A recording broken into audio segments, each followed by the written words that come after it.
नमस्ते विद्यार्थी भाइ बहिनीहरू। आज म कक्षा 8 मा अध्ययनरत विद्यार्थीहरूको नेपाली पाठ्यपुस्तकमा रहेको पाठ 1 नेपाल कविताका कवि सिद्धिचरण श्रेष्ठको सामान्य परिचय गराउन गइरहेको छु। विद्यार्थी भाइ बहिनीहरू, कविता लेख्ने वा रचना गर्ने व्यक्तिलाई कवि भनिन्छ र यो नेपाल शीर्षकको कविता रचना गर्ने कवि सिद्धिचरण श्रेष्ठ हुन्। उनलाई युग कवि भनेर चिन्न सकिन्छ। युग कवि सिद्धिचरण श्रेष्ठको जन्म विक्रम सम्वत 1969 साल जेठ 9 गते ओखलढुङ्गा बजारमा भएको थियो। उनी ममतामयी आमा निरकुमारी श्रेष्ठ र पिता विष्णुचरण श्रेष्ठका एकमात्र सन्तान थिए। औपचारिक शिक्षा खासै उनले प्राप्त गर्न सकेका थिएनन्। केवल कक्षा 8 मात्र अध्ययन गरी 15 वर्षकै उमेरमा सन्ध्या कविताको रचना गर्दै नेपाली साहित्य क्षेत्रमा प्रवेश गरेका थिए कवि सिद्धिचरण श्रेष्ठ। विद्यार्थी भाइ बहिनीहरू, उनले 6वटा कविता संग्रहको रचना गरेका छन्।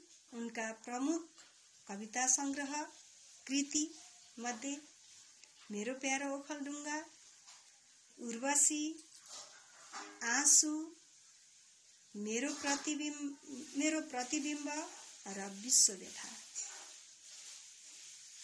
मुख्य कृतिहरू हुन्। र यी कृतिहरूको रचना गरी नेपाली साहित्यको एउटा जगमा केही इट्टा थप्ने प्रयास गरेकाले उनलाई राष्ट्रले विभिन्न किसिमका पुरस्कारबाट सम्मानित गरेको छ। जुन पुरस्कारहरू मध्ये त्रिभुवन प्रज्ञा पुरस्कार, पृथ्वी प्रज्ञा पुरस्कार र वेदनिधि पुरस्कार हुन्। विद्यार्थी भाइ बहिनीहरू, उनी नेपाली साहित्यका युग कविका रूपमा परिचित, नेपाली साहित्यमा स्वच्छन्दवादी धारालाई भित्राउने सहप्रवर्तकका रूपमा चिनिन्छन्। स्वच्छन्दवादी प्रगतिवादी ढाँचामा कविता रचना गर्ने श्रेष्ठका कविताहरूमा राष्ट्रप्रेम, प्रकृति चित्रण, समानता, मानवतावाद र विश्व बन्धुत्वका भावना समेटिएको पाइन्छ। समाजमा भएका अन्याय, अत्याचार, विकृति, विसङ्गति आदिबाट हामी टाढा रहनुपर्छ। यस्ता विकृति र विसङ्गतिहरूलाई चूर्ण पार्दै हामीले अग्रगामी सामाजिक संरचना गर्नुपर्छ भन्ने आकांक्षा उनका कृतिहरूमा पाइन्छन्। विद्यार्थी भाइ बहिनीहरू, उनका रचनाहरू, उनका कृतिहरूमा भाषा शैली पनि निकै सरल, संवेद्य र सुकोमल भाषा शैलीहरूको प्रयोग गरिएको पाइन्छ। उनका कृतिहरू जो कोहीले पनि एकपटक एउटै बसाइमा सर पढ्दा पनि त्यस कृतिभित्र भएका भावहरू स्पष्ट रूपले बुझ्न सक्ने गरी लेखिएका हुन्छन्। उनले बडमात्रिक, मात्रिक, वाणिक र गद्यालयका कुशल प्रयोग गरेका पाइन्छन्। उनी आफ्ना कृतिहरूमा जन्मभूमिको माया, राष्ट्रिय ममता,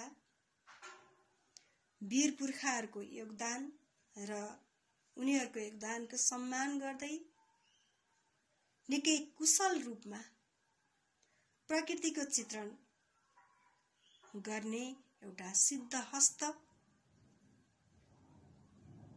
एउटा अमर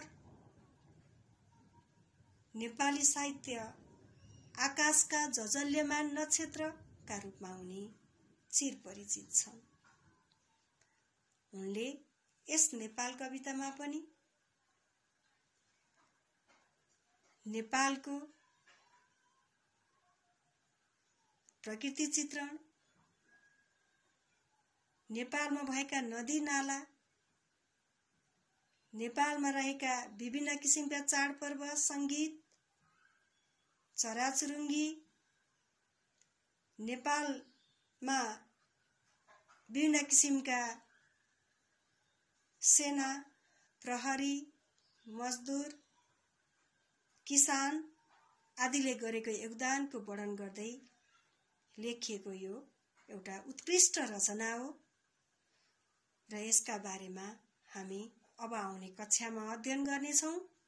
र अहिले विद्यार्थी भाइ बहिनीहरू, मैले भनेको जुन कुरालाई अर्थात् उनका सामान्य परिचय, जन्म, उनका मातापिता,